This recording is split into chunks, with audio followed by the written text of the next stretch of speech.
Olá pessoal, bem-vindos à nossa videoaula. Na aula de hoje vamos continuar com o nosso estudo do Objeto Request.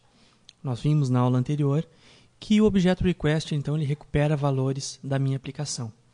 Nós vimos então dois conceitos bastante interessantes. O primeiro deles demonstrando que nós temos como recuperar valores do meu formulário, e o nosso segundo conceito seria então da recuperação de valores da nossa query string, que são valores que vêm inseridos dentro da nossa URL, da URL do nosso browser. Ok? Vamos continuar com esse conceito na aula de hoje, aprendendo como recuperar outros valores da nossa aplicação. Tá ok? Então, nós fizemos um evento então aqui na nossa tela, na última aula. Eu vou até tirar esses componentes aqui para deixar bem simplificado, para que o aluno possa ter um bom entendimento. Vamos continuar com o mesmo documento da aula passada, não tem interesse em... não tem necessidade de criar outro, tá bom? Deixa eu tirar esse método. Vamos utilizar o pageLoad então para demonstrar esses valores. Bom, pessoal, eu vou demonstrar alguns métodos e propriedades bastante interessantes para recuperação de valores da nossa aplicação ASP.NET e vou atribuindo esses valores à minha label da tela, ok? Vamos combinar isso. Se você der uma pesquisada no seu Objeto Request, você vai ver que ele tem uma série de métodos e propriedades bastante interessantes. Nós vamos então estudar nessa aula de hoje alguns desses, tá bom? O primeiro deles que nós vamos ver então é justamente a URL. Request.url ele retorna então uma série de informações dessa nossa URL. Você pode recuperar, por exemplo, o caminho absoluto da sua aplicação.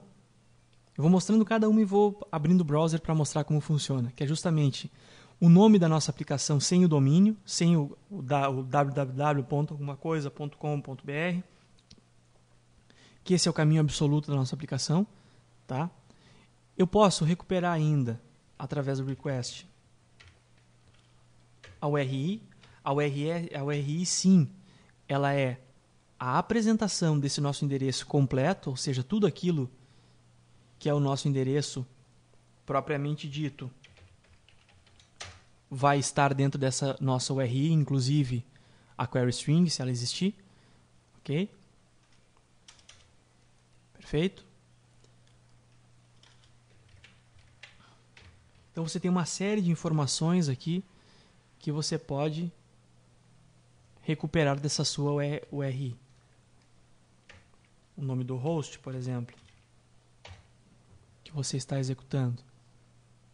Nosso host, por exemplo, www.alguma coisa, ou no nosso caso, localhost. Então, se você tem uma utilização dentro da sua aplicação que precisa verificar esses valores, então através do request.url você consegue então recuperar esses dados. Perfeito? Por exemplo, para recuperar a porta que está sendo executada, essa minha aplicação. Estou usando porta 80 aqui, né? Que é a porta padrão para comunicação HTTP.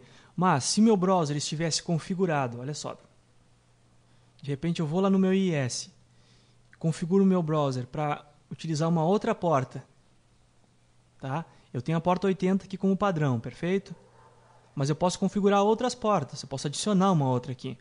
Eu posso dizer que ele vai, através da porta 8080, também funcionar com comunicação HTTP. O que significa isso?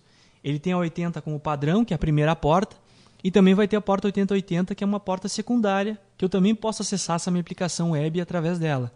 Pessoal, toda vez que eu vier aqui e der um localhost 2.8080, a minha aplicação vai estar aberta, vai estar disponível, e a minha porta não é mais a 80. Quando eu não coloco nada aqui, ele executa como default a porta 80 de comunicação HTTP. Perfeito? Então tá. Então olha que interessante, eu já consigo através desse request.url obter todo esse tipo de informações que pode ser muito útil, né, no caso, na minha aplicação, né? Eu posso querer informações do meu caminho, de onde a minha aplicação está sendo executada, etc. Tudo isso eu recupero através do request.url. Ok? Outra propriedade bastante interessante é o meu total bytes, né? Total bytes, o que ele faz? Ele recupera o número de bytes do meu buffer. Ou seja, quanto que esse meu buffer está sendo passado de informações. Olha aqui, eu não passei nada agora, então esse meu buffer veio zerado. Agora, veja bem, se eu vir aqui na minha tela e começar a despejar componentes,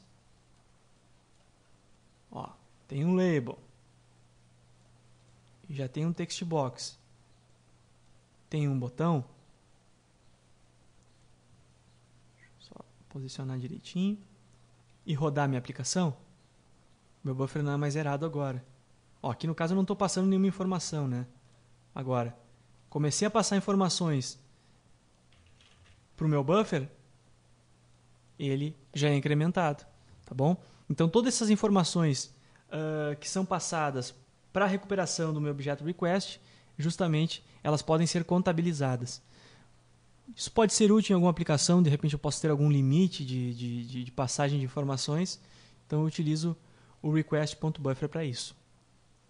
Total bytes para isso, para pegar o request.totalBytes para pegar esse número, esse volume de bytes que o meu buffer está passando. Tá bom? Nós temos ainda o request.filepath. FilePath, ele retorna o caminho da minha aplicação, né?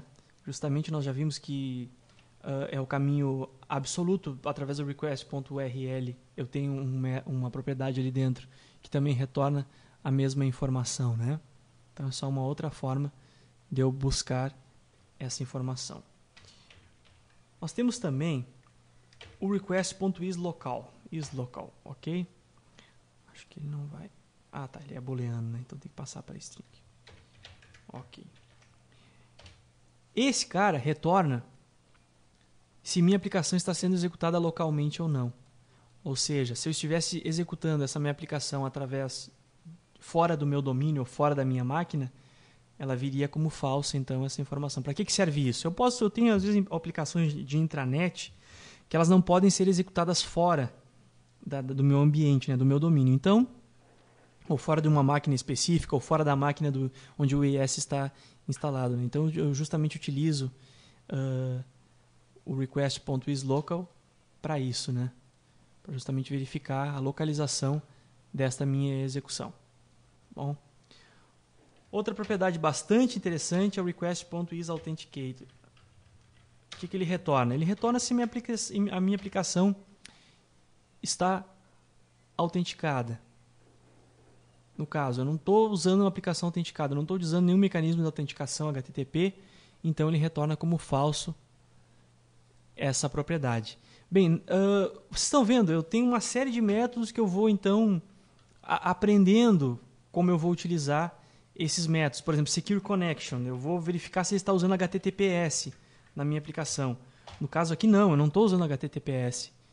Então ele vai retornar como falso. Por que eu estou mostrando algumas dessas propriedades, alguns desses métodos do request? Justamente para instigar o aluno a ir buscar essas informações. Porque isso é bastante simples de se procurar. O aluno, através da experimentação, pode por si mesmo buscar essas informações, tá bom?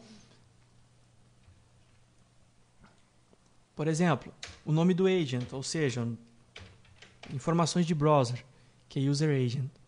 Então eu posso, através do user agent, buscar qual é o mecanismo de browser que eu estou usando. De repente minha aplicação não pode rodar Internet Explorer. Então aqui eu estou rodando Internet Explorer 6.0. Tá, okay? Eu pego a versão do meu browser através do meu user agent e aí eu tenho esse tipo de informação. Até, por exemplo, da versão do .NET que eu estou utilizando. .NET CLR, versão 2.0, 507.27. Tá bom? Então, através dessas propriedades do objeto request que eu estou mostrando exaustivamente nessa aula de hoje, você pode então buscar toda essa gama de informação para poder fazer validações dentro da sua aplicação, poder utilizar da maneira desejada. Tá legal? Bem, para encerrar então, nós vimos na última aula, eu falei alguma coisa a respeito de headers, né? Na realidade, os headers são informações que são enviadas para o browser para a configuração daquele meu browser. Por exemplo, essa informação do User Agent é uma informação de header. Ou seja, eu vou precisar que minha aplicação, meu IIS, saiba que browser está rodando do outro lado, né? Ele vai ter essa informação, meu browser vai retornar essa informação para o IIS dizendo que tal informação é essa. Essa coleção de informações, ou seja, o URL, caminho físico até não, mas o caminho do nosso documento ASP.NET e outra série de informações vão estar contidas dentro desse nosso header HTTP. Como que eu faço para pegar essas informações? Bem, através do request.headers, você consegue então a coleção de headers dessa minha execução HTTP. Pessoal, se eu fizer um for aqui, ó, fazer de maneira bastante simples aqui. I igual a 0. I é menor que headers.count. E mais. Se eu fizer um for aqui, pedindo para ele demonstrar na tela todos esses meus cabeçalhos HTTP, eu vou fazer um for, então, pedir para que ele me retorne o request.headers daquele i. Ok. Pronto, acho que aqui ele vai escrever, não sei se precisa dar um toString aqui, não, acho que não. Pronto. Dessa forma aqui, ó. Se eu fizer dessa forma, ele vai fazer um for, então, em todos os headers HTTP e vai escrever cada um na tela. Deixa eu abrir espaço aqui na tela. Espera aí, vamos lá. Tirar isso aqui para lá. Vamos rodar a aplicação. Vamos ver o que houve. Ah, faltou só atribuir o nosso i, né? Vou colocar como inteiro. Pronto. Ótimo. Olha aqui, ó. Ele está então escrevendo todo esse meu cabeçalho HTTP. Ó. Ficou um pouco bagunçado porque eu não botei uma quebra de linha, né? Deixa eu colocar aqui uma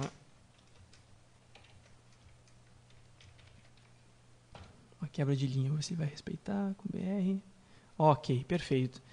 Então, aqui eu consigo ter todos os meus headers da minha comunicação HTTP. Tá ok? São informações que são úteis, nós já vimos, por exemplo, informações do browser, informações de onde está rodando a aplicação, qual é a língua que está sendo usada, e algumas informações específicas de header mesmo. Tá ok? Por que eu estou falando isso? Porque mais adiante, com o aprendizado de vocês vão ver que é legal controlar que browser está sendo usado, qual é a linguagem do cliente que está sendo usada. E essas informações eu obtenho facilmente através da busca nessa coleção de headers HTTP. Tá legal? Então é um exemplo bastante simples. Essa aula de hoje ela é bem demonstrativa, que tem um intuito específico de demonstrar esse objeto request, algumas de suas propriedades e suas utilizações. Tá legal? Agora peguem todas essas informações que eu passei e guardem num livrinho com bastante carinho, que mais adiante vocês com certeza vão pegar esse livro, vão abrir e vão ver que essas informações vão ser bastante úteis na sua utilização dentro das suas aplicações HTTP. Tá legal, pessoal? Muito obrigado e até logo!